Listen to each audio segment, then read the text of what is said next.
في الفيديو ده هنفعل باقات صندر. تمام.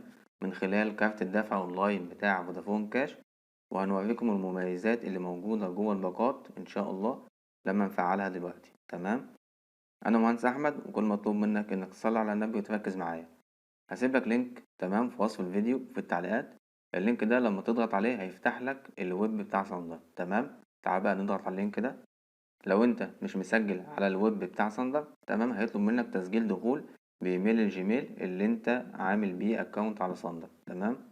بعد ما تعمل تسجيل دخول هيطلب منك ان انت تأكد الدخول على الويب بتاعك من خلال الابليكيشن، فانت هتعمل السماح بالتطبيق. هيديك رقم اهوت زي ما انت شايف، بيقول لك روح اضغط على الرقم ده. فين؟ في التطبيق اللي انت فاتحه اللي هو تطبيق صندر. فاحنا هنروح نضغط عليه اهوت، اللي هو برضه عاوز رقم 98.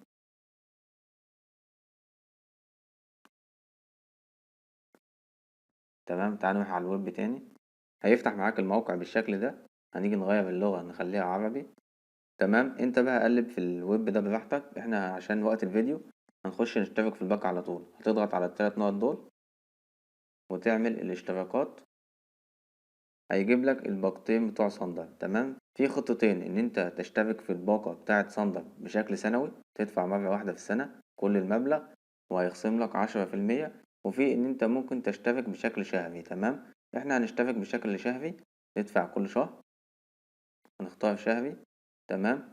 في عندك بقى باقة سبارك دي ب25 جنيه. الباقة دي بتتيح ليك المميزات دي. هنضغط على عرض الميزات. بيقول لك ان في خدمة اسمها تنبيهات الاسعار، انا كنت شرحتها في فيديو قبل كده، هحط لك اللينك بتاعها في وصف الفيديو. وفي مقياس التحليلات والرسوم البيانية المتقدمة والقوائم الخاصة. احنا دي مش الباقة اللي احنا هنشترك فيها، احنا هنشترك في الباقة دي بتاع اكسبريس. تمام. اللي هي ب100 جنيه دي. فالباقة دي احنا هنشترك فيها ليه؟ عشان المميزات دي، اللي هي الأسعار اللحظية، ودي برضه مهمة. عمق السعر دي أهم حاجة.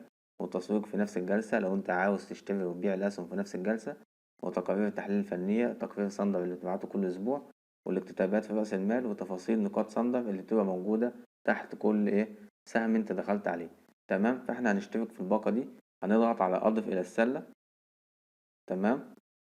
وبعدين تضغط على الاشتراك. انا عشان كنت دافع قبل كده برضه بكارت دفع اونلاين، فانا هغير البطاقه اللي انا دفعت بيها. تمام. بعد ما اصدرت كارت دفع اونلاين ب150 جنيه مثلا، هاخد البيانات اللي موجوده في كارت الدفع دي ادخلها على الموقع. تمام. هندخل هنا 16 رقم بتوع البطاقه اللي هم في رقم البطاقه دول، خدناهم نسخ من الرساله، هندخلهم لصق. تمام. وهنا السنه والشهر زي ما انت شايف كده ان الفيزا من نوع ماستر كارد. وهندخل السنه والشهر برضه من نفس الرسالة، خدناهم كوبي وهنيجي نحطهم لاصق.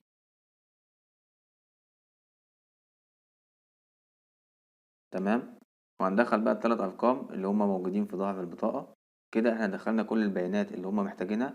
لو انت مش عارف ازاي تصدر كارت دفع اونلاين، انا عامل لها فيديو، سايب لك لينك في الفيديو برضه في وصف الفيديو اللي انت بتتفرج عليه ده، وسايبه لك كمان في التعليقات. تمام. هنضغط على تغيير في طريقة الدفع. بعد ما تضغط على كلمة اشتراك اللي موجودة أسفل الصفحة، هيظهر معاك الرسالة دي بيقولك إن أنت أكملت عملية الاشتراك بنجاح. وكمان هيجيلك رسالة على رقم التليفون بتقولك إن تم دفع المبلغ كذا بنجاح لصندر. زي ما احنا اتفقنا كان مبلغ الباقة 100 جنيه. 100 جنيه ساعتها هو دفع 106 جنيه و30 قرش. عشان كده قلتلك اعمل الكارت بتاعك بقيمة أعلى من القيمة اللي هتدفع بيها بحاجة بسيطة. تمام. باقي الفلوس الموجودة في الكارت هتفضل زي ما هي في المحفظة، مش هتتأثر. تمام. هنروح بقى دلوقتي نتأكد إن الباقة اتفعلت في صندر. بعد ما تقفل التطبيق وتفتحه تاني، لو دخلت على أي سهم كده مثلا، هتلاقي مبقاش فيه هنا إن السعر متأخر 15 دقيقة، والسعر اللي قدامك ده هو السعر اللحظي. بس عشان أنا بسجل الفيديو في وقت البورصة قافلة فيه، فده سعر الإغلاق بتاع آخر جلسة. تمام.